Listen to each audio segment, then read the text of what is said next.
أعوذ بالله من الشيطان الرجيم بسم الله الرحمن الرحيم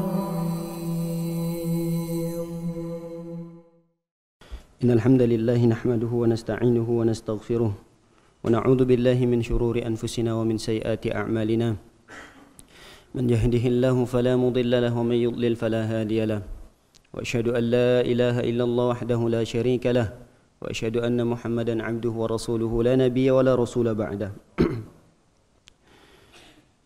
يا أيها الذين آمنوا اتقوا الله حق تقاته ولا تموتن إلا وأنتم مسلمون أما بعد فإن أصدق الحديث كتاب الله وخير الهدي هدي نبينا محمد صلى الله عليه وسلم وشر الأمور محدثاتها فإن كل محدثة بدعة وكل بدعة ضلالة وكل ضلالة في النار.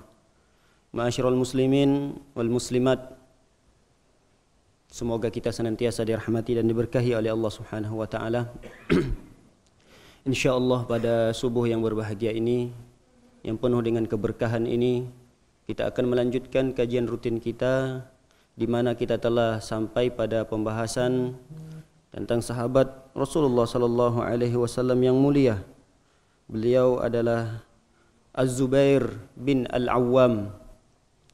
Pada pertemuan yang lalu kita sudah menyinggung sedikit tentang sosok siapa beliau Az-Zubair bin Al-Awwam. Kita sudah telah menjelaskan pula tentang keutamaan-keutamaan beliau. Bahkan kita sudah mengetahui bahwasanya Az-Zubair bin Al-Awwam adalah seorang sahabat yang memiliki garis keturunan yang sangat istimewa di antara kalangan para sahabat-sahabat yang lainnya. Terlihat kalau kita lihat dari jalur ibunya. Ibunya adalah seorang sahabat perempuan yang bernama Sofiyah. Sofiyah tersebut adalah bibinya Rasulullah sallallahu alaihi wasallam. Karena Rasulullah SAW memiliki ayah yang bernama Abdullah. Abdullah dengan Sofiyah adalah adik dan kakak. Kemudian kalau kita lihat dari jalur ayah, Zubair memiliki ayah yang bernama Al-Awwam. Al-Awwam kalau kita lihat adalah saudara kandungnya Khadijah. Khadijah adalah istri Rasulullah sallallahu alaihi wasallam. Mereka satu ayah yang bernama Khuwailid. Khadijah binti Khuwailid dan Al-Awwam adalah bin Al-Khuwailid. Artinya Zubair bin Al-Awwam memiliki kedekatan dengan Rasulullah sallallahu alaihi wasallam, menjadi status sebagai sepupu Rasulullah sallallahu alaihi wasallam. Dan Zubair juga memiliki kedekatan dengan istri Rasulullah sallallahu alaihi wasallam Khadijah, statusnya adalah keponakan karena Khadijah dengan bapaknya atau ayahnya ayahnya Zubair adik dan kakak, yaitu Al-Awwam. Al-Awwam dan Khadijah adalah adik dan kakak, sehingga status Zubair dengan Khadijah adalah bibi dengan keponakan. Tidak hanya itu, keturunan beliau tidak hanya sebatas itu. Artinya keluarga beliau juga memiliki keluarga yang sangat mulia. Terlihat kemuliaan tersebut, beliau mendapatkan istri. Istri di antara istri-istri beliau adalah Asma. Asma adalah putrinya Abu Bakar.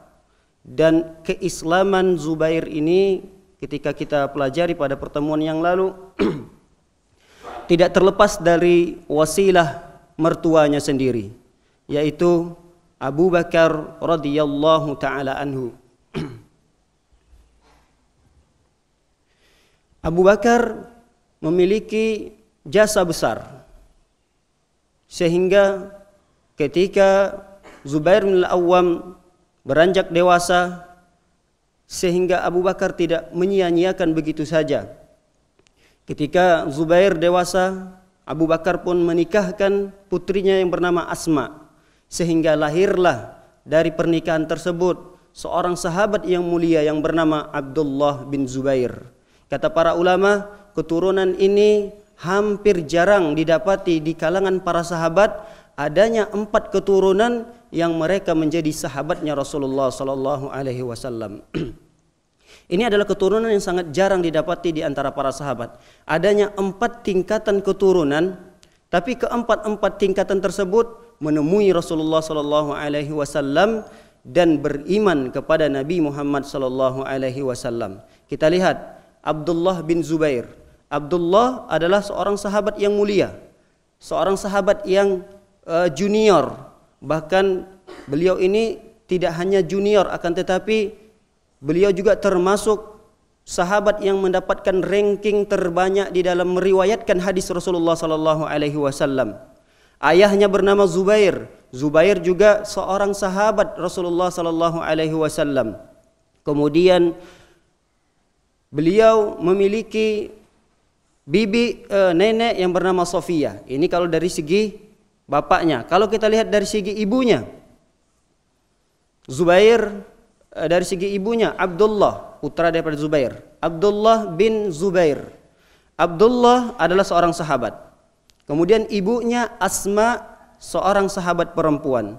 Asma memiliki ayah yang bernama Abu Bakar, menjadi sahabat Rasulullah sallallahu alaihi wasallam, bahkan menjadi khalifah yang pertama. Dan Abu Bakar memiliki ayah yang bernama Abu Kuhafa. Abu Kuhafa pun adalah seorang sahabat Rasulullah sallallahu alaihi wasallam. Jadi keturunan Zubair bin Al-Awwam adalah keturunan yang sangat istimewa di dalam Islam. Bahkan sekali lagi kita ulangi bahwasanya keturunan yang seperti ini sangat jarang didapati di kalangan para sahabat. Mungkin ada kita dapati, tapi paling hanya sebatas tiga keturunan. Tapi ketika kita lihat dari Abdullah bin Zubair, Abdullah, kemudian ibunya Asma, Asma kemudian memiliki ayah yang bernama Abu Bakar, kemudian Asma memiliki kakek atau ayah daripada Abu Bakar yang bernama Abu Kuhafa. Ini adalah keturunan yang luar biasa yang didapati oleh Az-Zubair bin Al-Awwam. Para hadirin yang hadirat muliakan oleh Allah Subhanahu wa taala. Kita juga telah membahas beberapa keutamaan yang dimiliki oleh Az-Zubair bin Al-Awwam. Pada kesempatan kali ini insyaallah kita akan melanjutkan tentang bagaimana kiprah beliau atau kepahlawanan beliau ketika berada di medan perang. Beliau Az-Zubair bin Al-Awwam tidak hanya seorang sahabat yang memiliki kesamaan dari garis keturunan bersama Rasulullah sallallahu alaihi wasallam, akan tetapi Zubair bin Al-Awwam juga memiliki keberanian. Beliau adalah sosok sahabat yang gagah. Beliau adalah seorang satria di medan perang. Bahkan dalam riwayat diceritakan Zubair bin Al-Awwam tidak pernah sekalipun absen ketika ikut berperang bersama Rasulullah sallallahu alaihi wasallam. Dan terlihat jelas dari bekas-bekas luka yang ada di tubuh beliau. Tidak ada sekujur tubuhnya kecuali dipenuhi dengan bekas-bekas luka. Dan dia sendiri yang mengatakan, Zubair bin Al-Awwam sendiri menyebutkan bahwasanya tidak ada bekas luka yang di tubuhku kecuali bekas luka tersebut ketika aku berperang bersama Rasulullah sallallahu alaihi wasallam. Nah, kita akan lihat bagaimana kepahlawanan beliau di beberapa peperangan bersama Rasulullah sallallahu alaihi wasallam. Di antaranya diceritakan di sini adalah ketika beliau bersama Rasulullah sallallahu alaihi wasallam di peperangan Khandaq, dan satu paket nanti di peperangan Bani Quraizah. Ini akan menjadi satu paket. Di peperangan Khandaq kita sudah tahu nama lainnya adalah perang Ahzab. Perang Ahzab ini terjadi karena adanya seorang dari orang-orang Yahudi, tidak hanya satu orang akan tetapi sekelompok orang-orang Yahudi telah berkhianat terhadap piagam Madinah yang telah mereka sepakati. Antara kaum muslimin dengan orang-orang Yahudi sudah ada kesepakatan. Karena memang Rasulullah SAW dengan para sahabat di Madinah hidup berdampingan, bertetangga dengan orang-orang Yahudi. Di antaranya adalah orang-orang Yahudi dari suku Bani Quraizah. Dari inilah nanti akan terjadi peperangan yang sangat besar, yaitu peperangan Ahzab atau peperangan Khandaq. Khandaq artinya adalah paret yang dibuat oleh Rasulullah SAW bersama para sahabatnya. Di antara orang Yahudi Bani Quraidah ternyata melakukan beberapa pengkhianatan. Yang pertama, pengkhianatan terhadap piagam Madinah yang mereka sudah tanda tangani bersama pembesar kaum muslimin, yaitu Nabi kita Muhammad SAW. Lalu mereka meminta bantuan kepada orang-orang kafir Quraisy, tidak hanya orang-orang kafir Quraisy, akan tetapi siapa saja suku-suku yang membenci agama Islam, mereka ajak ikut bergabung, sehingga dinamakan dengan perang Ahzab. Ahzab itu adalah jamak dari kata Hizbun.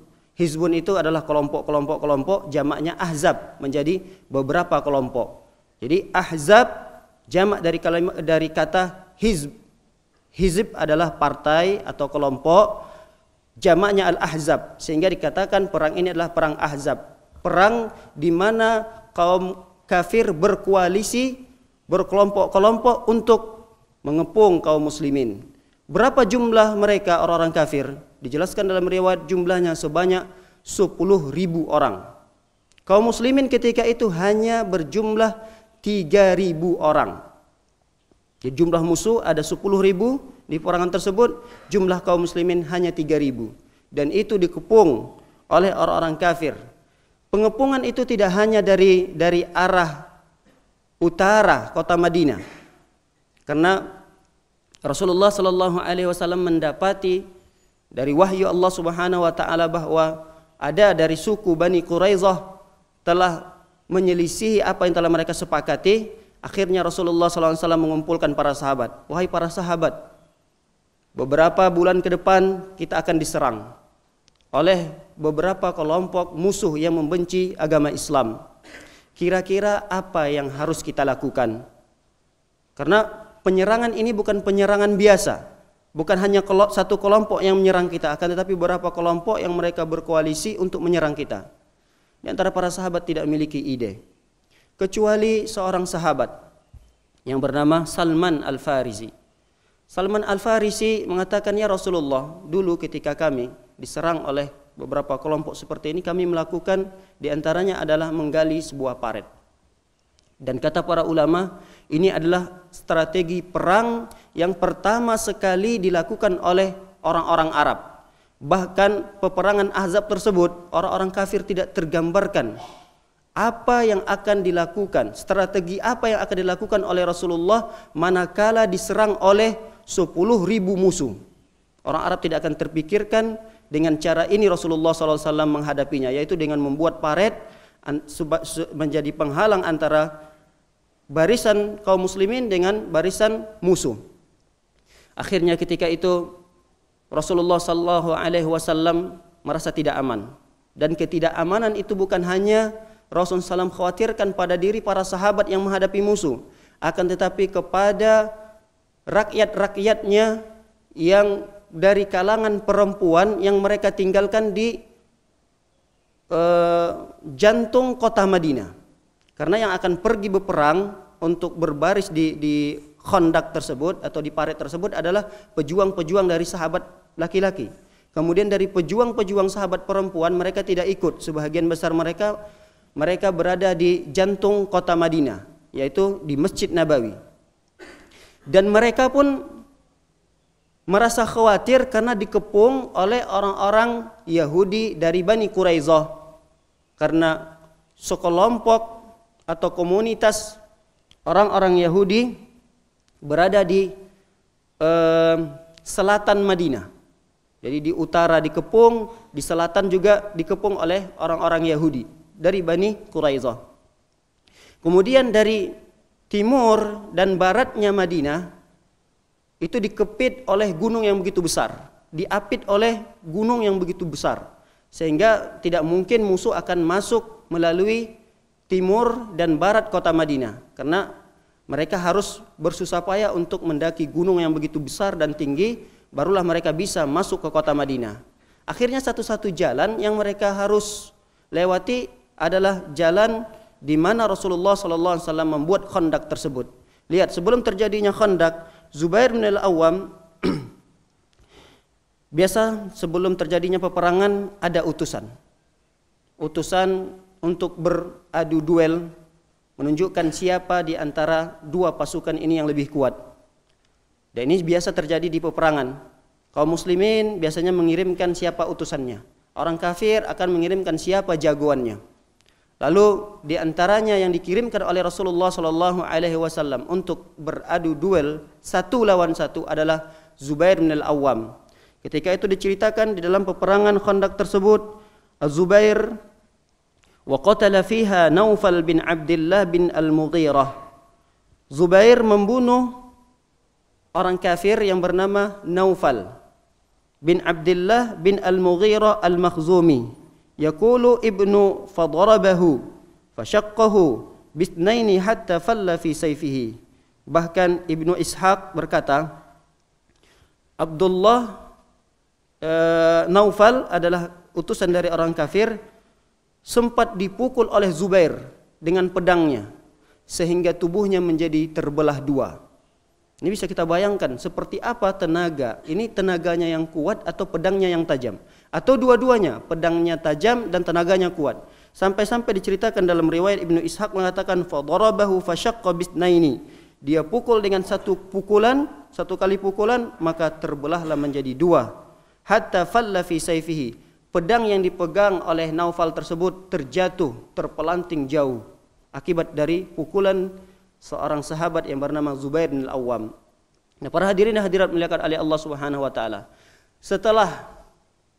Setelah selesai peperangan Khandaq secara ringkas, perang Khandaq, perang Ahzab tersebut, walaupun cerita perang Khandaq dan Ahzab ini sangat panjang sekali karena kita mengambil inti poin daripada pelajaran kita yaitu tentang Zubair. Setelah selesai, mulailah para sahabat ketika itu ingin beristirahat dari rasa capeknya, karena persiapan perangnya juga membutuhkan tenaga untuk membuat paret yang begitu besar. Kemudian setelah peperangan juga begitu besar menghabiskan tenaga. Akhirnya para sahabat mulailah beristirahat karena dari peperangan tersebut dimenangkan oleh kaum muslimin. Setelah beristirahat, para sahabat menyimpan senjata mereka. Bahkan Rasulullah SAW pun telah menyimpan senjatanya. Lalu malaikat Jibril datang mengatakan, "Ya Rasulullah, apakah engkau telah menyimpan dan meletakkan senjatamu?" Kata Rasulullah mengatakan, "Betul wahai Jibril, kami sudah menyimpan dan meletakkan senjata kami." Begitu juga dengan para sahabat. Jibril mengatakan, "Ma wada'atil malaika silahal ba'd." Sungguh malaikat-malaikat belum meletakkan senjatanya. Berarti di peperangan tersebut tidak hanya murni itu dimenangkan oleh kaum muslimin dari kalangan para sahabat, akan tetapi ada ikut campurnya Allah Subhanahu wa taala dengan mengirimkan beberapa bantuan dari tentara Allah berupa malaikat-malaikat Allah Subhanahu wa taala. Terlihat di sini malaikat Jibril mengatakan kepada Nabi Muhammad sallallahu alaihi wasallam, "Wahai Muhammad, apakah engkau telah meletakkan senjatamu dan para sahabat-sahabatmu juga?" Kata Rasulullah, "Ya benar, kami ingin beristirahat." Kata Jibril mengatakan, "Ma wada'atil malaikatu silahaha." Sungguh malaikat belum meletakkan senjatanya. Artinya masih ada peperangan, masih ada pertempuran antara siapa dengan siapa? Antara kaum muslimin dengan suku Yahudi Bani Quraidah yang telah menyelisih perjanjian yang telah disepakati oleh kaum muslimin. Nah, ketika itu Rasulullah sallallahu alaihi wasallam memerintahkan, "Siapa di antara kalian," kata Rasulullah, "yang bisa mencarikan berita tentang Bani Quraidah?"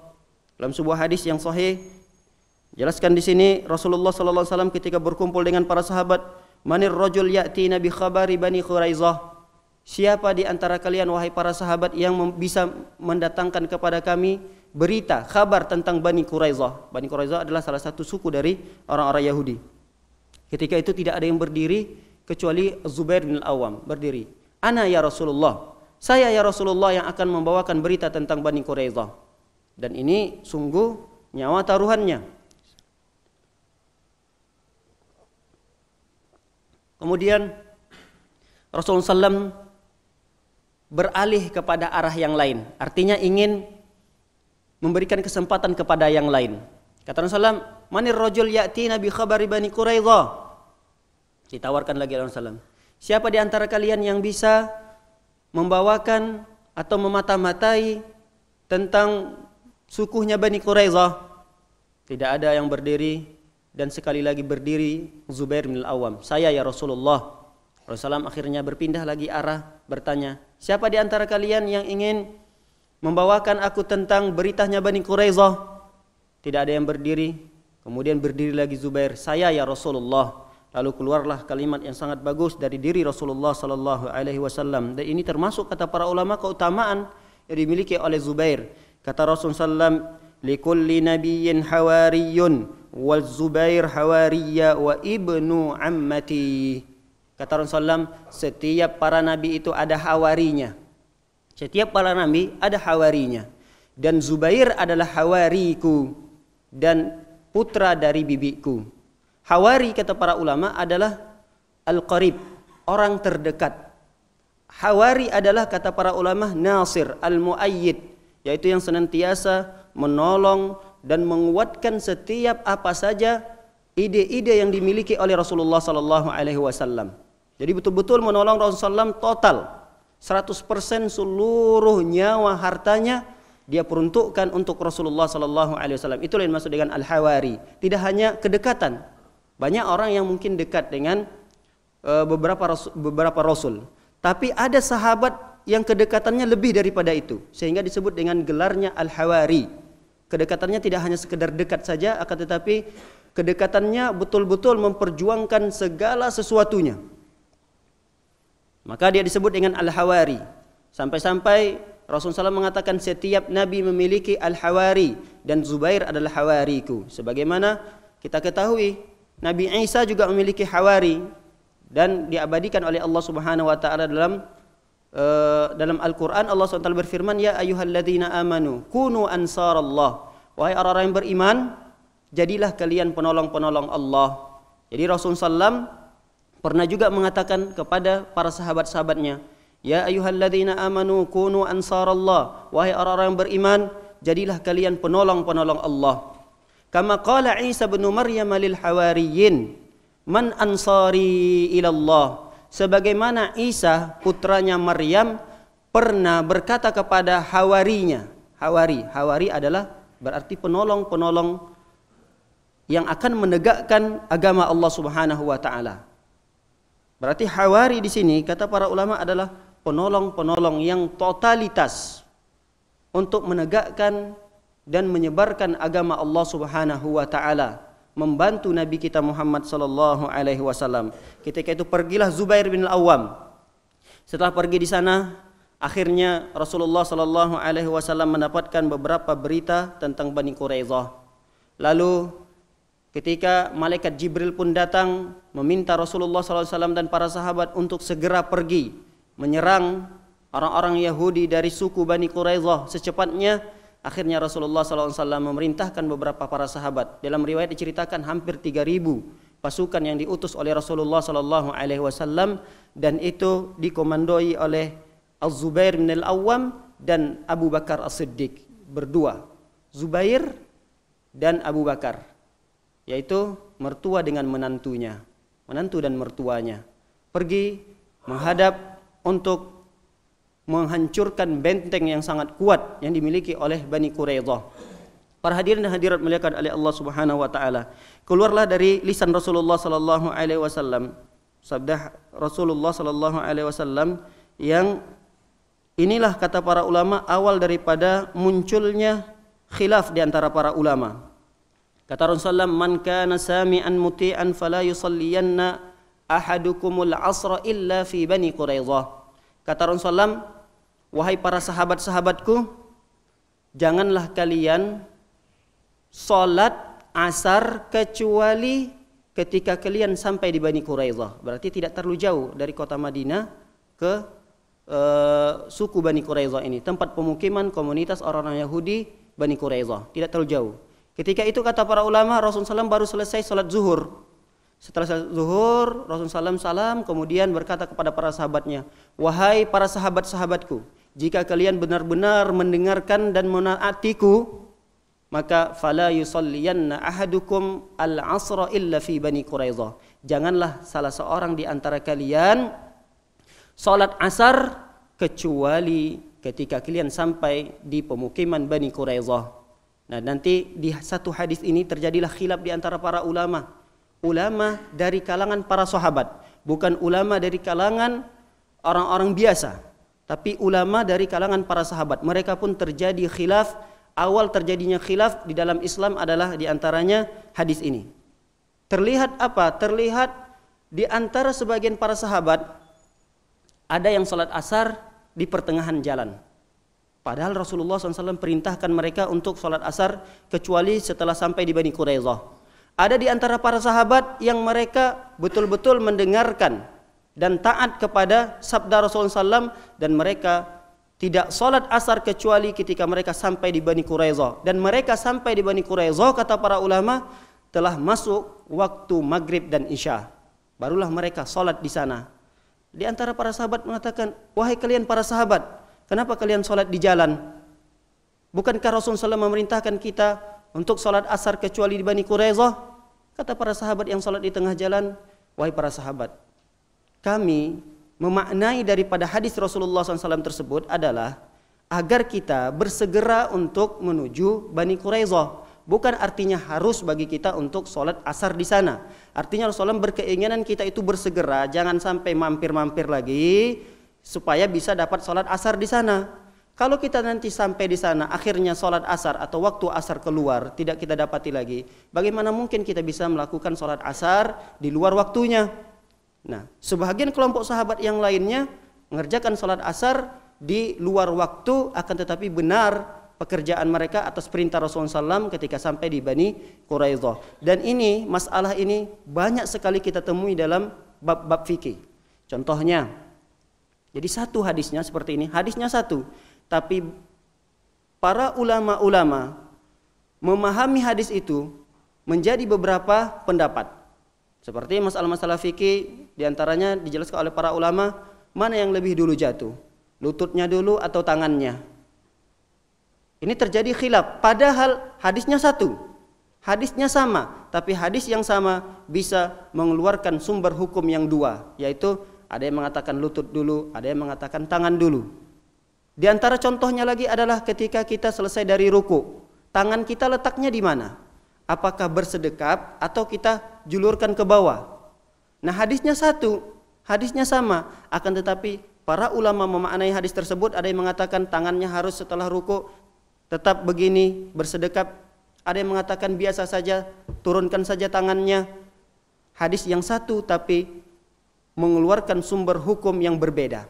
Banyak sekali di antara contoh-contohnya. Di antara contoh yang lain adalah ketika sholat 2 rakaat, ketika kita tahiyat, duduknya iftiras atau tawarruk.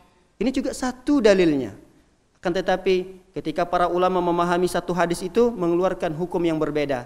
Dan itu terjadi bukan hanya di zaman kita. Di zaman para sahabat pun terjadi hal tersebut. Satu sabda Rasulullah SAW. Rasulullah katakan, tidaklah kalian salat asar kecuali di Bani Quraidah. Satu dalilnya. Tapi dipahami oleh beberapa para sahabat sehingga terjadi dua pendapat di dalam ilmu fikih. Ada para sahabat yang mengerjakan salat tetap di jalan, ada yang mendengarkan Rasulullah SAW mengerjakannya di Bani Quraidah. Tapi itu bukan pembahasan kita. Lihat para hadirin muliakan oleh Allah Subhanahu wa taala. Bagaimana Az-Zubair bin Al-Awwam dengan Abu Bakar menggentarkan barisan musuh dari Bani Quraidah. Terlihat hal tersebut adanya pengepungan, karena rata-rata orang-orang Yahudi yang ada di kota Madinah, mereka betul-betul telah mempersiapkan diri. Mereka itu tinggal di satu komunitas, tidak bercampur baur dengan kaum muslimin, tidak. Mereka tinggal di satu komunitas. Nah, ada yang Khaybar, kemudian ada juga di Bani Quraidah, dan orang-orang Yahudi itu memiliki suku-suku, ada 4 suku di kota Madinah, dan setiap suku tersebut ada komunitas sendiri, dan mereka tinggal di komunitas tersebut dengan benteng-benteng yang sangat kuat. Yang mereka bentengi, daerah mereka itu mereka bentengi. Nah, benteng itu tidak mudah untuk dimasuki, tidak mudah untuk ditembus. Makanya para sahabat-sahabat ketika itu dipimpin oleh Zubair bin Al-Awwam, mereka mengepung benteng tersebut. Akan tetapi pengepungan tersebut hari pertama, hari kedua, hari ketiga tidak berpengaruh, karena tidak ada efeknya. Akhirnya Zubair bin Al-Awwam melakukan sebuah terobosan. Terobosan tersebut dijelaskan oleh para ulama adalah selain Zubair bin Al-Awwam sering kali mengulang-ulang ucapannya dengan ucapan wallahi lanazuqanna ma dhaqa Hamzah aw lanaftahanna alaihim hisnahum. Kata Zubair mengatakan, demi Allah, sungguh kami akan merasakan apa yang dirasakan oleh Hamzah. Artinya kami ini orang-orang yang diutus oleh Rasulullah SAW sudah siap mati. Kami ini adalah orang-orang yang sudah siap mati. Walanadzuqanna ma dzaqal Hamzah. Sungguh kami sudah siap merasakan apa yang telah dirasakan oleh Hamzah. Siapa itu Hamzah? Hamzah adalah paman Rasulullah SAW yang mati syahid di peperangan Uhud, yang jantungnya dibelah oleh Hindun, kemudian jantungnya diambil oleh Hindun tersebut dan dimakan di hadapan para sahabat, di hadapan Rasulullah SAW. Dan Zubair mengatakan hal tersebut, sungguh kami siap merasakan apa yang telah dirasakan oleh Hamzah. Artinya kami sudah siap berjuang mati untuk agama Islam. Dan diulang-ulang begitu. Atau kami akan bukakan pintu gerbang ini. Artinya ada dua kemungkinan, apakah kami akan buka pintu gerbang ini dan kami akan menang dalam peperangan ini, atau kami akan mati apa yang telah dirasakan oleh Hamzah, teman seperjuangan kami. Kemudian setelah itu, summa alqaya binafsayhima dakhil al-husni biquwwati a'sabihima ahkama wa anzala ar-ra'b fi afidatil mutahassinin. Kemudian setelah diulang-ulang kalimat tersebut, mulailah gentar yang mendengarkan kalimat tersebut. Oh, ternyata ini orang-orang yang diutus oleh Muhammad adalah orang-orang yang sudah siap mati. Akhirnya tidak hanya itu yang dilakukan oleh Zubair, akan tetapi Zubair melemparkan dirinya untuk melewati tembok yang begitu tinggi, kata para ulama, dengan bantuan para sahabat. Di antaranya adalah beberapa sahabat berkumpul, kemudian para sahabat tersebut meletakkan di atas tombak mereka adanya tameng yang mereka biasa gunakan. Jadi tameng mereka letakkan di atas tombak, kemudian naiklah Zubair di atas tameng tersebut, dilemparkan oleh beberapa para sahabat sehingga Zubair bisa melompati tembok yang begitu tinggi tersebut. Dan tidak hanya Zubair yang melakukan itu, diikuti oleh mertuanya Abu Bakar. Fa'alqaya berarti mereka berdua dilemparkan untuk masuk ke dalam tembok tersebut. Kemudian mereka berusaha untuk membuka pintu gerbang itu, membuat hati-hati para musuh bergetar, gemetar, bahkan mulailah mereka memiliki rasa takut. Akhirnya mereka menyerah dari peperangan tersebut. Nah, ini para hadirin dimuliakan oleh Allah Subhanahu wa taala, bagaimana kesatriaan atau jiwa kesatria yang dimiliki oleh Zubair bin Al-Awwam di peperangan Khandaq dan sekaligus di peperangan Bani Quraidah yang dilakukan oleh beliau bersama beberapa para sahabatnya. Kita lihat di peperangan Badar, bagaimana jiwa kesatria yang beliau miliki di peperangan Badar. Di peperangan Badar beliau juga menjadi duta besar, tapi ditemani oleh Miqdad. Kali ini beliau ditemani oleh Miqdad berdua. Jadi biasanya dua orang ini kalau ditunjuk, atau biasa dalam beberapa peperangan 3 orang. Biasanya ada panglima perang dari arah kanan, ada panglima perang dari arah kiri, ada panglima perang di tengah. Nah, kalau kali ini 2, disebutkan di sini adalah Zubair menjadi panglima perang sebelah kanan pasukan, kemudian Miqdad menjadi panglima perang dari sebelah kiri pasukan. Nah, para hadirin dimuliakan oleh Allah Subhanahu wa taala, ketika itu Zubair berpakaian memiliki pakaian yang khusus. Bahkan beliau mengenakan imamah, sorbannya dengan menggunakan warna kuning. Dan itu diceritakan oleh putranya sendiri, Urwah bin Zubair, bahwa ada pakaian yang sama dikenakan oleh orang lain. Ternyata pakaian itu adalah dikenakan oleh malaikat. Dijelaskan dalam hadis yang sahih, ternyata malaikat Jibril pun menjelma menjadi sosok manusia yang berpakaian sama seperti pakaian yang dimiliki oleh Zubair. Ini keutamaan khusus yang dimiliki oleh Zubair, karena malaikat Jibril pun menjelma menjadi manusia dan memilih ikut berpakaian seperti pakaian dimiliki oleh Zubair bin Al-Awwam, yaitu menggunakan imamah yang berwarna kuning. Ketika itu sebelum terjadinya peperangan, ada utusan dari kaum muslimin, ada utusan dari orang-orang kafir. Mereka harus beradu duel. Biasanya Panglima itulah yang akan membawa bendera perang. Jadi tidak semua orang harus membawa bendera perang. Jadi semua sahabat harus membawa bendera perang, tidak. Tapi panglima perang inilah yang membawa bendera perang tersebut. Jika bendera ini jatuh, maka ini adalah sebuah kehinaan bagi pasukan tersebut. Ini bendera tidak boleh dipegang oleh orang-orang yang biasa saja. Artinya yang tingkatan pangkatnya biasa-biasa saja. Dia harus memiliki pangkat yang tinggi. Jadi memiliki kekuatan yang sangat besar. Sehingga bendera tersebut diamanahkan oleh Rasulullah SAW kepada Zubair dan Miqdad. Nah, ketika akan dimulai peperangan, kirimlah utusan dari kaum muslimin siapa? Kemudian dari orang kafir siapa? Supaya diadu, berduel, kemudian siapa yang kalah, biasanya siapa yang kalah itu mulailah nanti pasukan yang kalah akan muncul rasa takut. Kalau yang menang biasanya akan lebih semangat lagi pasukan yang akan menyerang. Nah, ketika itu Zubair dihadapkan dengan pasukan kafir dan diutuslah seorang utusan dari orang kafir tersebut yang bernama Ubadah bin Sa'ad Al-As. Ubadah bin Sa'ad Al-As. Ubadah bin Sa'ad ini utusan orang kafir, bukan utusan biasa. Dan pakaiannya pun bukan pakaian perang biasa. Dalam riwayat diceritakan beliau ini memiliki pakaian perang yang menutup seluruh tubuhnya kecuali hanya 2 bola matanya saja. Jadi seluruh tubuhnya ditutupi dengan pakaian perang. Pakaian perang itu maksudnya adalah pakaian terbuat dari besi baja.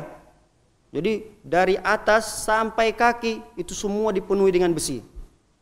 Ini akan sulit sekali bagi Zubair untuk mengalahkannya. Satu-satu cara mengalahkannya adalah harus menusuk 2 bola matanya.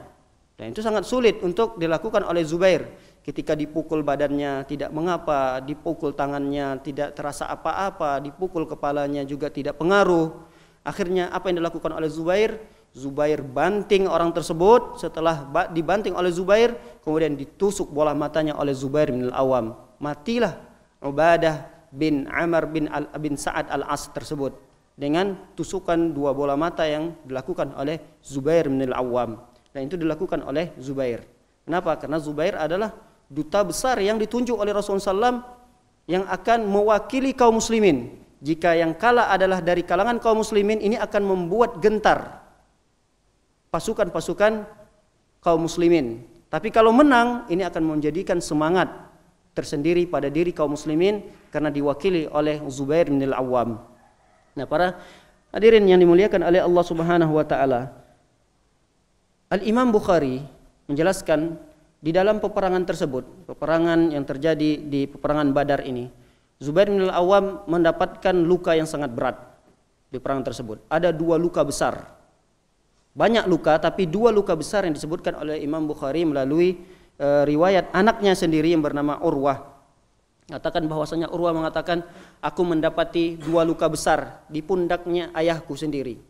Luka besar, saking besarnya ketika aku masih kecil, kata Urwah, ketika aku masih kecil, luka itu sudah sembuh. Aku bisa bermain dengan luka tersebut. Aku masukkan jari-jariku di dalam bekas luka tersebut. Ini kata para ulama. Dijelaskan di sini Imam Bukhari mengatakan luka tersebut, 2 luka tersebut adalah bekas daripada peperangan Badar. Di peperangan Badar. Nah, para hadirin dan hadirat dimuliakan oleh Allah Subhanahu wa taala.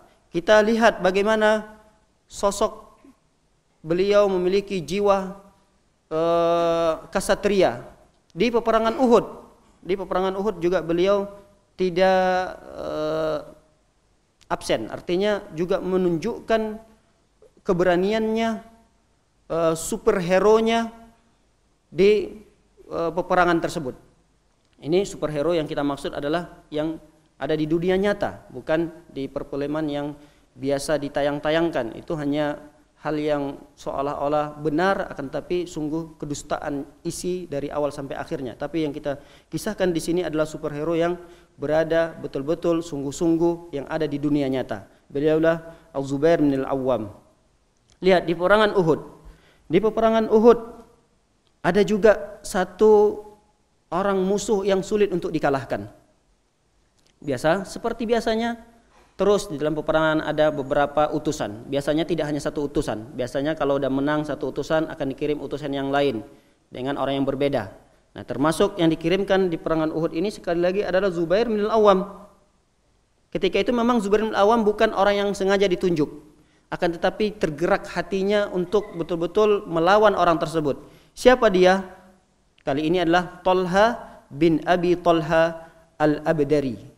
Talha bin Abi Talha Al-Abdari. Nah, Talha ini tidak hanya dikenal oleh orang-orang kafir dari kalangan mereka saja, tapi Talha ini sudah dikenal di seluruh dunia, di seluruh negeri Arab. Bahkan Talha ini sudah dikenal oleh kaum muslimin sendiri. Siapa Talha tersebut? Bahkan kaum muslimin memberikan gelar kepada Talha ini, orang kafir padahal. Kaum muslimin berikan gelar kepada Talha ini dengan sebutan Kabshul Katifah. Kabshul Katifah. Kabshul Katifah ini kalau diterjemahkan oleh para ulama adalah panglima berkuda yang sangat gagah berani. Panglima berkuda yang sangat hebat dan kuat. Itulah Kashful Katifah. Saking kuatnya, Talha ini ingin mencari siapa sih musuhnya dari kaum muslimin, ingin berduel satu lawan satu. Berteriak-teriak Talha, "Wahai kaum muslimin, siapa di antara kalian yang berani untuk melawan saya?" Ketika itu tidak ada satupun dari kaum muslimin tergerak untuk maju melawan Talha tersebut. Karena kaum muslimin benar-benar paham dan tahu siapa Talha bin Abi Talha ini. Tidak ada yang berani. Percuma kalau mereka maju, mereka hanya mengantarkan nyawa begitu saja. Akhirnya menjerit sana, manggil sini, lalu lewatlah Zubair bin Al-Awwam di tengah-tengah perkumpulan kaum muslimin. Kata para ulama, Zubair bin Al-Awwam bukan berjalan mendatangi Talha tersebut, akan tetapi dia lari begitu kencangnya, begitu cepatnya keluar dari pasukan kaum muslimin dan lompat menyambar. Ketika itu Talha berada di atas ontanya. Biasanya Talha tidak menggunakan kuda. Walaupun dia adalah gelarannya panglima berkuda yang begitu hebat, tapi kali itu dia tidak menggunakan kuda. Karena kudanya kuda khusus, orangnya tinggi besar. Kalau menggunakan kuda, itu biasanya kakinya jatuh, terjulur ke bawah. Kalau kita untuk lebih pahamnya adalah kalau ada orang tinggi besar, tapi dia pakai motor bebek, nah seperti itulah kalau digunakan kepada Talha. Talha ini kalau dia menggunakan kudanya paling kuda besar. Tetap saja kelihatan kuda itu kecil. Nah, ketika itu dia menggunakan onta. Naiklah dia di atas ontanya, keliling-keliling dia di seputaran pasukan kaum muslimin. Seraya berteriak-teriak, "Siapa di antara kalian yang berani berduel denganku satu lawan satu?" Tidak ada dari kaum muslimin yang berani. Pergi ke sana, "Siapa di antara kalian yang berani berduel denganku satu lawan satu?" Tidak ada yang berani. Akhirnya ketika itu Zubair bin Al-Awwam keluar dari kumpulan kaum muslimin dalam keadaan berlari dan melompat membanting Talha bin Abi Talha ini. Jadi ditangkapnya, disambarnya, lalu dia banting Talha tersebut, kemudian ditusuk dengan senjata yang dimiliki oleh Zubair. Ketika itu bertakbir Zubair, kemudian bertakbir Rasulullah SAW, seraya seluruh kaum muslimin bertakbir ketika itu. Ini artinya berarti Talha bin Abi Talha telah meninggal dunia atau wafat ketika diserang oleh Zubair bin Al-Awwam. Hanya satu kali serangan saja yang dilakukan oleh Zubair.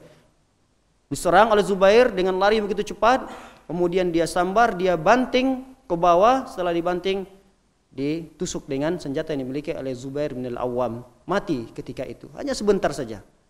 Jadi jedahnya itu kalau kita katakan, kalau ada istilah ronde-rondenya, ini satu ronde pun hanya beberapa detik saja. Jadi tidak terlalu lama jedahnya. Ini yang dilakukan oleh Zubair bin Al-Awwam kepada musuh yang ditakuti, bukan hanya dari kalangan kafir, tapi kaum muslimin pun mengenal bahwasanya dia ini adalah orang yang sangat kuat. Dan kekuatan itu kalah apabila dihadapi oleh Zubair bin Al-Awwam radhiyallahu taala anhu. Para hadirin dimuliakan oleh Allah Subhanahu wa taala, masih banyak kisah-kisah tentang kepahlawanan yang dimiliki oleh Zubair di peperangan Uhud. Bahkan di peperangan Uhud tersebut kita tahu pihak kaum muslimin mendapatkan penderitaan, dan ketika itu kaum muslimin benar kalah. Walaupun di awal peperangan sebenarnya di peperangan Uhud itu kemenangan itu ada di pihak kaum muslimin. Jadi di awal peperangan Uhud kemenangan itu ada berpihak di kaum muslimin. Terlihat sekali dari awal, seperti Zubair telah mengalahkan Thalha bin Abi Thalha. Kemudian Rasulullah memiliki pasukan ahli pemanah yang ditempatkan oleh Rasulullah di tempat yang khusus.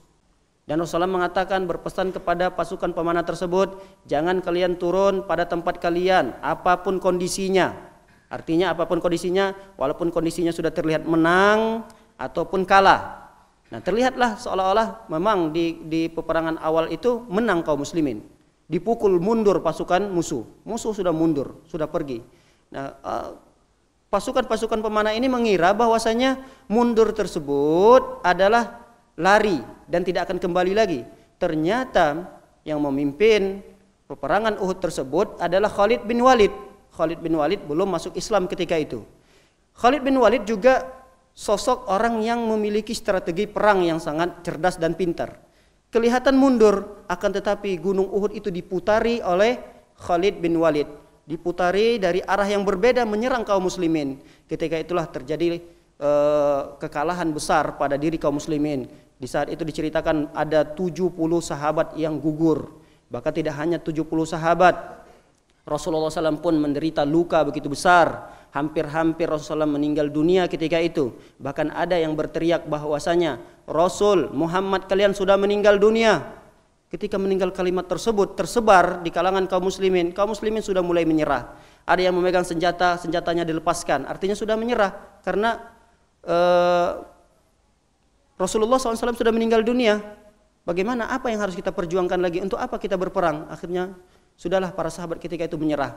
Tapi lihat, Zubair bin Al-Awwam, sekali lagi Zubair bin Al-Awwam memotivasi para sahabat-sahabat yang lainnya agar tetap berperang. Jangan dengarkan isu-isu yang kalian belum tahu ilmunya secara pasti. Dan Zubair hanya dibekali dengan 70 sahabat yang lainnya. Akhirnya dipukul mundur oleh Zubair dengan 70 sahabat yang dimiliki oleh 70 pasukan, maksudnya 70 pasukan dari kalangan sahabat yang dimiliki oleh Zubair. Dipukul mundur, dan itu diabadikan oleh Allah Subhanahu wa taala dalam surah Ali Imran ayat 173. Allah Subhanahu mengatakan, alladzina istajabu lillahi war rasul min ba'di ma asabahumul qarh lilladzina ahsanu minhum wattaqau ajrun azim. Dan orang-orang yang mentaati perintah Allah dan mentaati perintah Rasul, maksudnya adalah di perangan Uhud ini, di antara yang mentaati perintah Allah dan perintah Rasulnya adalah Zubair bin Al-Awwam. Zubair bin Al-Awwam min ba'di ma asabahumul qarh, padahal Zubair bin Al-Awwam sudah menderita luka. Bukan tidak menderita luka, akan tapi beliau itu juga sudah mendapatkan luka berat di perangan Uhud tersebut. Akan tapi beliau tidak menunjukkan kelemahannya di hadapan orang-orang kafir. Ketika itu Zubair menyerang, seolah-olah dari kejauhan Zubair ini membawa pasukan baru. Padahal Zubair ini sudah bergabung dengan pasukan para sahabat di awal. Tapi Zubair membuat sebuah strategi perang, seolah-olah ini Zubair berpisah dengan pasukan pertama. Zubair membawa pasukan yang baru lagi dari jauh. Seolah-olah pasukan itu adalah pasukan baru akan membantu pasukan yang telah kalah ini. Dilihat oleh Khalid bin Walid, orang-orang kafir, ini pasukan baru lagi dan ini jumlahnya banyak. Akhirnya mundurlah pasukan Khalid bin Walid, kemudian pasukan orang-orang kafir, lalu dikejar oleh Zubair bin Al-Awwam sampai mereka pulang ke Mekah. Akhirnya Zubair pun ditakut-takuti dengan sebuah kalimat yang dibadikan oleh Allah SWT. Alladzina qala lahumun nas innan nasa qad jama'u lakum fakhshawhum fazadahum imana wa qalu hasbunallahu wa ni'mal wakil.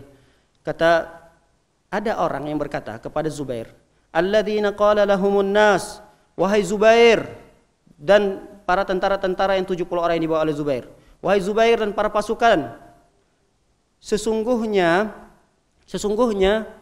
pasukan musuh telah mempersiapkan pasukan yang baru lagi. Artinya ingin menakut-nakuti seperti yang dilakukan oleh Zubair. Ada yang berteriak seperti itu, dan bukan satu dua orang ingin menakut-nakuti Zubair. Wahai Zubair, sesungguhnya Abu Sufyan, ketika itu Abu Sufyan yang memang menjadi panglima perangnya. Abu Sufyan, Khalid bin Walid dan orang kafir yang lainnya, mereka telah mempersiapkan pasukan baru dan mereka telah mengumpulkan dengan jumlah yang begitu banyak. Fakhshawhum, takutlah kalian, hati-hatilah kalian dengan pasukan tersebut. Lihat jawaban yang keluar dari mulut kaum muslimin ketika itu, diantaranya adalah Zubair bin Al-Awwam, fazadahum imana. Bukan malah gentar mereka, dengarkan kalimat-kalimat seperti itu. Semakin bertambah keimanan mereka dan keluarlah dari lisan mereka sebuah kalimat yang sangat indah sekali, hasbunallah wa ni'mal wakil. Kami tidak takut. Bahkan keimanan kami semakin bertambah mendengarkan bahwasanya mereka membuat pasukan baru lagi. Keimanan kami semakin bertambah. Artinya kami tetap akan menyerang pasukan musuh ketika itu. Hasbunallah, cukuplah Allah sebagai penolong kami, wa ni'mal wakil, sebaik-baik yang akan menolong kami. Sebaik-baik penolong adalah Allah dan cukuplah Allah Subhanahu wa taala yang menolong kami. Ini diabadikan oleh Allah SWT dalam surah Ali Imran. Para hadirin dan hadirat dimuliakan oleh Allah Subhanahu wa taala. Zubair dan Abu Bakar juga diperintahkan untuk menyerang Quraisy. Menyerang Quraisy di perangan Uhud tersebut. Walaupun memang pihak kekalahan itu ada dan kerugian itu ada pada kelompok kaum muslimin. Tapi Zubair sekali lagi dengan Abu Bakar membuat pasukan baru untuk membuat gentar pasukan orang-orang kafir di peperangan Uhud tersebut. Kita lihat di Fathul Makkah, apa yang terjadi, apa yang dilakukan oleh Zubair. Di sini terlihat Zubair bin Al-Awwam ketika diutus oleh Rasulullah sallallahu alaihi wasallam. Jadi Zubair juga hampir di setiap peperangan itu Zubair pasti terlibat. Dan keterlibatan Zubair itu bukan hanya sebagai prajurit biasa. Jadi keterlibatan Zubair itu adalah orang yang berada di barisan terdepannya. Itu yang sering terjadi pada diri Zubair bin Al-Awwam. Walaupun panglima perang itu terus diganti oleh Rasulullah SAW, terus saling berganti. Nah, tapi Zubair memiliki posisi di dalam strategi perang adalah posisi terdepan di antara deretan kaum muslimin.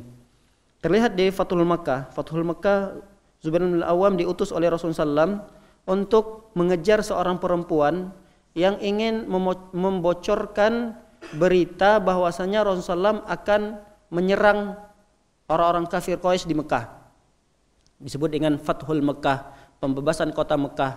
Pembebasan kota Mekah ini secara diam-diam dilakukan oleh Rasulullah SAW. Akan tetapi ada seorang perempuan.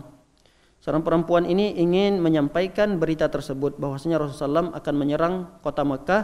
Akan disampaikan berita tersebut dari Hatim bin Abi Balta'ah. Hatim bin Abi Balta'ah ini menuliskan sebuah surat untuk dia berikan kepada orang-orang kafir Quraisy yang ada di Mekah. Dan surat itu dibawa oleh seorang perempuan. Seorang perempuan itu dikejar oleh Zubair bin Al-Awwam, kemudian Ali bin Abi Thalib, diantaranya ada Mikdad, mengejar perempuan tersebut. Kejar, lalu diambil surat tersebut. Ini diantara pengaruh yang dilibatkan oleh Rasulullah SAW kepada Zubair bin Al-Awwam. Nah, di peperangan Uhud sendiri, Zubair bin Al-Awwam juga sebagai pemimpin di sebelah kanan. Jadi para sahabat yang ada di sebelah kanan itu dipimpin oleh Zubair bin Al-Awwam. Ada Abu Ubaidah dan ada beberapa sahabat yang lain seperti Khalid bin Walid. Ja'ala Nabi sallallahu Khalid bin Walid ala majmatul maimanah wa ja'ala Zubair ala majnabah ay-yusrah wa ja'ala Abu Ubaidah ala bayazaqah. Jadi dijadikan oleh Rasulullah Khalid bin Walid memimpin pasukan sebelah kiri, Zubair sebelah kanan, kemudian Abu Ubaidah berada di sebelah tengahnya. Di peperangan Fathul Makkah. Kita lihat di masa kekhalifaan, apakah ada perjuangan yang dimiliki oleh Zubair bin Al-Awwam di masa-masa kekhalifaan, atau hanya beliau ini berjuang di masa Rasul saja? Ternyata beliau tidak hanya berjuang di masa Rasulullah. Setelah meninggal Rasulullah SAW pun beliau tetap masih berjuang membela agama Islam, berada ketika di kekhalifaan Abu Bakar. Di kekhalifaan Abu Bakar beliau ikut serta memerangi orang-orang yang murtad. Kita tahu ketika Rasulullah meninggal dunia, orang-orang muslim yang ketika itu beriman kepada Rasulullah SAW, ketika meninggal Nabi Muhammad SAW, banyak yang murtad, banyak yang keimanannya rapuh, goncang lagi keimanannya, seolah-olah Islam itu adalah Muhammad. Jadi kalau tidak ada Muhammad berarti Islam ini sudah tidak ada. Ketika meninggal Nabi Muhammad, banyak di antara kalangan para sahabat ketika itu yang keimanannya masih belum terlalu kokoh. Ketika meninggal Nabi Muhammad SAW, mereka murtad. Dan ini yang pertama sekali diperangi oleh Abu Bakar. Dan peperangan tersebut melibatkan Zubair bin Al-Awwam. Tidak hanya itu, ada lagi di peperangan Yarmuk. Peperangan Yarmuk juga terjadi di kekhalifahan Abu Bakar. Dan di peperangan tersebut dikisahkan bahwa Zubair bin Al-Awwam terluka dengan luka yang begitu besar di antara dua luka yang beliau dapatkan di peperangan Badar. Ya, kalau di peperangan Badar beliau itu mendapatkan luka di kiri dan kanannya, kemudian di peperangan Yarmuk ini beliau mendapatkan luka yang begitu besar, hampir sama lukanya dengan peperangan Badar, dan itu posisinya berada di tengah-tengahnya, di tengah-tengah luka di antara dua tersebut. Dan beliau diceritakan di sini bahwa di peperangan Yarmuk tersebut beliau tunjukkan di usia-usianya yang sudah tua, akan tetapi beliau memiliki semangat yang begitu besar. Ketika itu para pahlawan-pahlawan dikumpulkan oleh Abu Bakar radhiyallahu taala anhu untuk menolong Zubair dalam peperangan Yarmuk tersebut. Nah, ketika berkumpul, ada di antara pahlawan-pahlawan dari kalangan para sahabat mengatakan kepada Zubair, "Wahai Zubair, apa lagi? Ayo kita serbu." Kata Zubair mengatakan pada teman-temannya, "Kalian sudah siap atau belum?" "Benar nih, sudah siap." "Kami sudah siap," kata teman-temannya. Ketika itu sudah mendengar siap, Zubair pun membawa kudanya begitu kencang yang sendirinya. Ternyata teman-teman yang lain tidak pada ikut dengan Zubair. Zubair sudah kadung masuk dalam kancah pertempuran yang di tengah-tengah itu tidak ada kaum muslimin kecuali dirinya sendiri. Dia dikelilingi oleh orang-orang kafir. Masuk dari barisan kaum kafir, kemudian tebas kiri, tebas kanan, tebas kiri, tebas kanan, akhirnya beliau bisa lolos dari arah yang lain, keluar dari kumpulan keroyokan musuh tersebut. Kemudian balik lagi kepada teman-temannya, "Tadi kalian minta kepadaku untuk menyerang mereka, tapi ketika aku tanya kalian sudah siap atau belum, kalian mengatakan siap. Tapi ternyata ketika aku masuk dalam kancah peperangan seluruhnya musuh-musuh, tapi tidak ada kulihat di antara mereka adanya yang membantu saya." Akhirnya ketika itu keluar lagi Zubair bin Al-Awwam. Bayangkan, ratusan mungkin barangkali yang berkumpul di sekitar Zubair, akan tetapi Zubair masih bisa lolos dari arah yang lain. Masuk dari depan, kemudian tebas kiri, tebas kanan, kemudian beliau bisa lolos, mutar lagi dan menemui teman-temannya. Dan teman-temannya mengatakan lagi, "Wahai Zubair, sekarang kami sudah siap, benar-benar kami sudah siap. Ayo kita maju." Maju lagi. Atau dengan kencangnya Zubair membawa kudanya, dan teman-teman juga memiliki pasukan berkuda. Ini pasukan berkuda semua. Dengan kencangnya diikuti memang pertama. Tapi mungkin karena saking cepatnya, saking kencangnya Zubair ini, sahabat-sahabat yang lain jauh ke belakang, tertinggal. Akhirnya masuk lagi Zubair yang kedua kalinya dalam keadaan sendiri. Tebas kiri, tebas kanan, tebas kiri, tebas kanan. Kemudian keluar lagi Zubair bin Al-Awwam, menemui teman-temannya yang kedua kalinya. Akhirnya kali ini mereka kompak untuk menerobos seluruh musuh-musuh yang berkumpul di sana. Pada peperangan tersebut dimenangkanlah oleh kaum muslimin di peperangan Yarmuk tersebut. Ini bukan kisah dongeng. Sekali lagi saya ceritakan, ini bukan kisah-kisah dongeng yang kita dengarkan dari film-film yang kita tonton dari film-film. Ini adalah benar-benar kisah kesatria superhero yang berada di dunia nyata, dan itu adalah para sahabat Rasulullah sallallahu alaihi wasallam. Kekhalifahan Umar bin Khattab, apakah beliau memiliki andil dalam perjuangan Islam? Ternyata masih tetap. Beliau juga ikut dalam misi pembebasan kota Mesir. Kota Mesir itu ditaklukkan di zamannya, negeri Mesir ditaklukkan di zamannya Umar bin Khattab. Kemudian dibebaskan dengan mengutus Zubair bin Al-Awwam.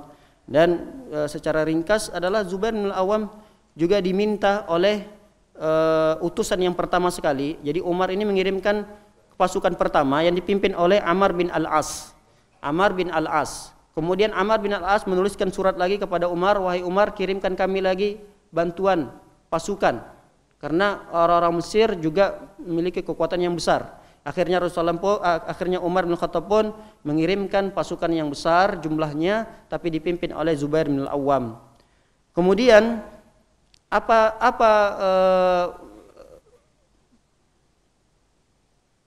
pengaruh yang dimiliki oleh Zubair bin Al-Awwam ketika di masa kekhalifahan Umar tidak hanya berperang, akan tetapi beliau juga ditunjuk oleh Umar bin Khattab ketika Umar bin Khattab ditusuk di akhir-akhir hayat. Jadi setelah ditusuk itu 3 hari kemudian Umar meninggal dunia. Jadi setelah ditusuk Umar tahu bahwasanya inilah ajal yang terakhir barangkali, inilah masa-masa terakhir yang beliau masih dapatkan. Akhirnya Umar bin Khattab meminta 6 para sahabat. 6 para sahabat ini untuk bermusyawarah, di antara 6 ini harus keluar hasil ada 1 orang yang akan menggantikan Umar bin Khattab. Di antara 6 sahabat tersebut adalah sahabat-sahabat yang mulia. Disebutkan oleh para ulama di antaranya adalah Utsman bin Affan, Ali bin Abi Thalib, Talha, kemudian Zubair, kemudian Sa'ad bin Abi Waqqas, kemudian Abu Ubaidah. 6 orang. Di antara 6 ini mereka semuanya saling tunjuk-tunjukkan untuk menggantikan Umar. Tidak ada di antara mereka saya yang berhak untuk menggantikannya. Tidak ada. Semua saling menunjuk. Abu Ubaidah menunjuk Zubair. Zubair ketika itu saya tidak bisa. Masih ada Utsman. Utsman mengatakan saya tidak sanggup. Masih ada Ali. Ali mengatakan masih ada Sa'ad. Begitu seterusnya. Akhirnya ini tidak akan kunjung selesai musyawarahnya. Akhirnya dikerucutkan. Terkerucutlah dari 6 itu 3 orang. Di antaranya kata para ulama Zubair, Utsman dan Ali. Akhirnya Zubair mengatakan, tidak mungkin kalau masih ada 2 orang yang mulia ini, tidak mungkin saya ikut serta dalam pemilihan ini. Jadi 6 orang yang ditunjuk, tidak mungkin. Akhirnya Zubair mengatakan, saya lebih cenderung kepada Utsman bin Affan. Utsman bin Affan tetap juga menolak, saya lebih cenderung kepada Ali bin Abi Thalib. Akhirnya dikerucutkanlah menjadi 2, Ali bin Abi Thalib atau Utsman yang akan menggantikan Umar. Akhirnya mereka bersepakat mencari siapa yang lebih utama. Utsman dibandingkan dengan Ali, Ali dibandingkan Utsman, hampir sama. Tidak ada sedikit pun di antara mereka yang lebih utama. Namun ada satu hadis yang membuat Utsman ini lebih utama. Satu hadis yang membuat Utsman ini lebih utama, dan hadis itulah yang menyebabkan Utsman ini terpilih menjadi penggantinya Umar bin Khattab radhiyallahu taala anhu. Di antara hadis yang menyebutkan oleh para ulama adalah ala astahi minhu tastahi minhul malaika. Rasulullah pernah mengatakan kepada Utsman bin Affan, tidakkah aku malu kepada Utsman yang para malaikat saja malu kepada Utsman bin Affan. Ini para hadirin dimuliakan oleh Allah Subhanahu wa taala, itu ketika beliau di masa Umar bin Khattab. Kemudian awal mula terjadinya perang Jamal, berarti ini di masa Ali bin Abi Thalib. Disinilah detik-detik wafatnya Zubair bin Al-Awwam. Zubair bin Al-Awwam itu terjadi, wafat beliau itu terjadi di masa kekhalifahan Ali bin Abi Thalib. Tidak berapa lama, sekitar 2 tahun setelah itu terjadilah peperangan Jamal. Perang Jamal ini adalah dari 2 kubu kaum muslimin yang saling bersaudara, dari sama-sama ahlu sunnah wal jamaah, bahkan sama-sama dari kalangan para sahabat, yaitu kubu Aisyah yang di situ tidak hanya Aisyah radhiyallahu taala anha, tapi dikuatkan lagi dengan Zubair bin Al-Awwam dan Talha, kemudian Zubair dan Aisyah, 3 sahabat Rasulullah sallallahu alaihi wasallam yang mulia. Kemudian di kubu sebelahnya adalah Ali bin Abi Thalib dengan beberapa pasukan dan beberapa sahabat yang tidak sahabat di situ, maksudnya bukan sahabat yang senior seperti yang dimiliki oleh Aisyah radhiyallahu taala anha. Nah, kemudian para hadirin dan hadirat muliakan oleh Allah Subhanahu wa taala, dua kubu ini mulailah berkumpul. Setelah berkumpul, ringkas ceritanya walaupun panjang cerita tentang perang Jamal ini, akhirnya kedatangan Aisyah, kedatangan Zubair, kedatangan Talha ditanya oleh Ali bin Abi Thalib melalui utusannya. Ali tidak bertanya langsung, tapi melalui utusannya. Utusannya adalah Abi Qaqqa. Kemudian ditanya, wahai ibunda, para sahabat ketika meninggalnya Rasulullah SAW, seluruh sahabat hampir memanggil Aisyah ini ibunda, walaupun masih muda. Karena hakikatnya istri Rasulullah SAW adalah ibunya kaum muslimin, bahkan ibu kita, ummahatul mu'minin. Jadi istri Rasulullah SAW itu adalah ummahatul mu'minin, ibunya orang-orang yang beriman. Saking sopannya para sahabat-sahabat itu memanggil Aisyah, mengatakan, wahai ibunda, apa gerangan, apa tujuan ibunda datang ke negara kami ini, ke tempat kami ini? Ketika itu ibu kota kaum muslimin sudah dipindahkan oleh Ali bin Abi Thalib ke Kufah. Dari zaman Rasulullah, Abu Bakar, Umar, Utsman, ibu kota kaum muslimin itu ada di Madinah. Tapi di zaman Ali, ketika pemimpinan Ali, ibu kota itu dipindahkan di Kufah dengan beberapa alasan. Tidak mungkin kita sebutkan alasannya apa saja, tapi di antaranya adalah karena Ali sudah mencium bau bahwasanya kalau dia menjadi khalifah akan terjadi kerusakan, akan terjadi peperangan, akan terjadi pertumpahan darah di antara kaum muslimin, dan beliau tidak ingin itu terjadi di kota Madinah karena ini adalah kota yang suci. Akhirnya beliau bawalah ibu kota itu, beliau pindahlah ke Kufah. Makanya di Kufah banyak sekali terjadi pertumpahan darah antara sesama saudara dari kaum muslimin, dari ahli sunnah wal jamaah. Di antaranya adalah perangan Jamal ini terjadi dari dua kubu kaum muslimin ahli sunnah wal jamaah dari kalangan para sahabat Rasulullah. Nah, ringkas ceritanya para hadirin muliakan oleh Allah Subhanahu wa taala, kubu Aisyah, Zubair dan Thalha hanya menginginkan agar pembunuhnya Utsman bin Affan segera dikisos. Karena kata Zubair, alasannya sangat bagus sekali. Kata Zubair, kalau ini tidak ditindaklanjutkan secepat mungkin, nanti orang-orang akan menganggap remeh. Bermudah-mudahan setiap pemimpin yang mereka tidak sukai, ini ada nih pemimpin, lalu sekelompok orang tidak suka dengan kepemimpinannya, lalu nanti akan dikepung rumahnya, kemudian didemo, kemudian mulailah emosi dalam demo tersebut, mengangkat senjata, kemudian dibunuh pemimpinnya, diangkat pemimpin baru. Lalu ini karena yang membunuh rame, tidak tahu siapa pembunuhnya, dibiarkan begitu saja.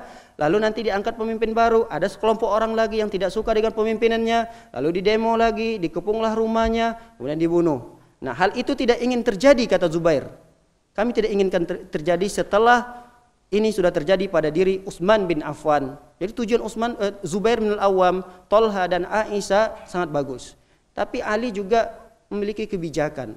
Ali mengatakan, ini negara kita belum stabil, kita stabilkan dulu. Itu nanti insya Allah akan segera kita tindak lanjuti. Jadi Ali seolah-olah menahan hal tersebut, dan sekelompok orang berpikiran jangan-jangan di balik itu ada Ali nih, Ali yang ikut serta dalam penumbangan kekuasaan Utsman bin Affan. Padahal itu hanya persangkaan-persangkaan. Nah, untuk menghilangkan persangkaan itu dibantulah oleh Aisyah supaya kubu Muawiyah saudaranya Utsman bin Affan yang ketika itu menjadi gubernur di Syam, 4 negara saat itu di Syam, tidak terjadi peperangan. Tidak terjadi peperangan antara Muawiyah dengan Ali bin Abi Thalib. Lalu didamaikanlah oleh Aisyah. Tapi pendamaian tersebut masih ada satu kelompok yang akan dirugikan. Kalau seandainya ini berdamai, kaum muslimin berdamai, maka ada satu kelompok yang akan dirugikan. Siapa itu? Orang-orang munafikin dan orang-orang Syiah. Dan orang-orang Syiah ketika itu dipelopori oleh Abdullah bin Saba. Abdullah bin Saba inilah yang berada di kubunya Ali bin Abi Thalib.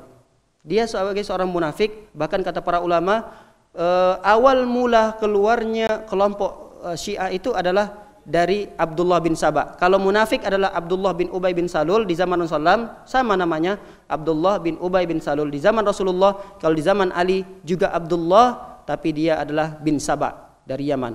Nah, para hadirin dimuliakan oleh Allah Subhanahu wa taala, ringkas ceritanya di peperangan tersebut kalahlah pihak Aisyah. Kemudian Thalha meninggal di sana, sahabat yang mulia. Thalha meninggal, kemudian Zubair pun akhirnya mundur. Zubair mundur karena ketika itu berhadapan dengan Ali bin Abi Thalib.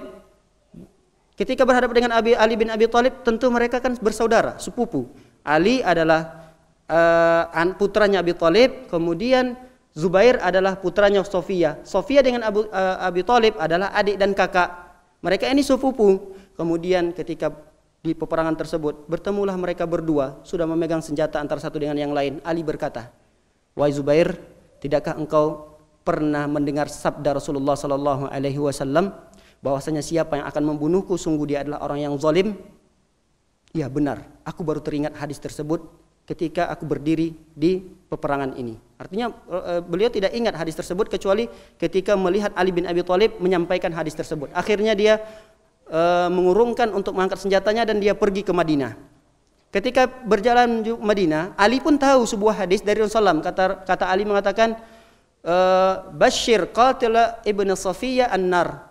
Berilah kabar gembira kepada pembunuh Zubair neraka. Ali hafal juga hadis ini sehingga Ali pun tidak ingin menebaskan pedangnya di hadapan Zubair. Akhirnya Zubair memilih untuk mengalah, pergi ke Madinah. Di pertengahan jalan, ada dua riwayat menjelaskan, di pertengahan jalan Zubair sedang sholat, ada seorang yang mencoba untuk membunuhnya, bernama Amr bin Jurmuj. Jadi Amr bin Jurmuj ini mencoba untuk membunuh Zubair ketika sedang sholat. Jadi Zubair adalah orang yang kuat, tidak mungkin bisa dikalahkan oleh satu orang dalam keadaan satu lawan satu. Nah, ketika sedang sholat dibunuh oleh Amr ini. Dalam riwayat yang lain menceritakan Zubair ini dibunuh ketika sedang istirahat di bawah suatu pohon. Setelah itu mungkin setelah sholat istirahat, duduk nyender di bawah pohon, senjatanya dia gantungkan di atas pohon tersebut. Biasa kalau orang pejuang-pejuang istirahat di bawah pohon, senjatanya pasti biasanya digantung di pohon. Nah, ketika tidak dalam keadaan tidak sadar, senjata itu diambil, pedang itu diambil, dibunuhlah oleh Amr bin Jurmuj ini. Dibunuh dalam keadaan kepalanya berpisah dari badannya. Nah, kepala itu dibawa oleh Amr ini di hadapan Ali bin Abi Thalib. Dia mengira Ali bin Abi Thalib akan gembira terhadap apa yang dia lakukan. Ternyata Ali bin Abi Thalib murka terhadap Amr ini, Ibnu Jurmuj ini. Nah, para hadirin dimuliakan oleh Allah Subhanahu wa taala, bahkan beliau mengatakan bahwasanya basyiri qatila ibni Safiyya an-nar, celakalah, sungguh celaka siapa saja yang membunuh anak daripada Safiyya bibiku ini, dan berikan kabar gembira baginya adalah neraka Allah Subhanahu wa taala. Ibnu Jurmuj ini adalah pembunuh Zubair bin Al-Awwam dari dengan cara yang tidak kesatria, artinya dari cara belakang. Riwayat menceritakan tadi ada dua, dalam keadaan beliau salat, kemudian ada yang mengatakan dalam keadaan beliau tidur. Nah, intinya beliau terbunuh di peperangan Jamal ini. Wallahu taala a'lam. Para hadirin dimuliakan oleh Allah Subhanahu wa taala, ini yang barangkali dapat kami sampaikan pada pertemuan yang singkat ini. Mudah-mudahan apa yang kita sampaikan, apa yang kita dengar dapat memberikan sedikit tambahan ilmu, dan mudah-mudahan kita bisa mengikuti perjuangan-perjuangan yang dilakukan. Minimal kita menghargai perjuangan-perjuangan mereka dalam menyampaikan agama Islam ini sehingga sampai pada kita. Belum tentu kita bisa mendapatkan nikmatnya beragama sampai saat ini tanpa perjuangan mereka. Maka perjuangan-perjuangan mereka ini adalah perjuangan yang sangat besar. Alhamdulillah Islam itu bisa sampai kepada kita.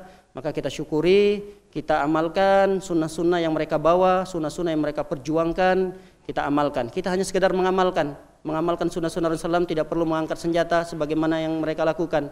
Kita bisa mengamalkan sunnah-sunnah. Alhamdulillah di negeri kita yang aman ini, kita bisa menegakkan sholat 5 waktu dalam keadaan berjamaah. Sebagaimana mereka-mereka tidak mungkin bisa merasakan seperti apa yang kita rasakan ini. Maka hargai perjuangan-perjuangan mereka. Kalau kita tidak bisa seperti mereka, tapi minimal kita menghargai perjuangan-perjuangan mereka dan terus mengikuti sunnah-sunnah yang mereka perjuangkan tersebut. Inilah tugas kita sebagai orang-orang belakangan yang penuh dengan fitnah, di masa-masa yang penuh dengan fitnah subhat dan fitnah syahwat ini. Wallahu taala alam bisawab. Akhir da'wana alhamdulillahi rabbil alamin. Subhanakallahumma bihamdika asyhadu an la ilaha illa anta astaghfiruka wa atubu ilaik. Assalamualaikum warahmatullahi wabarakatuh.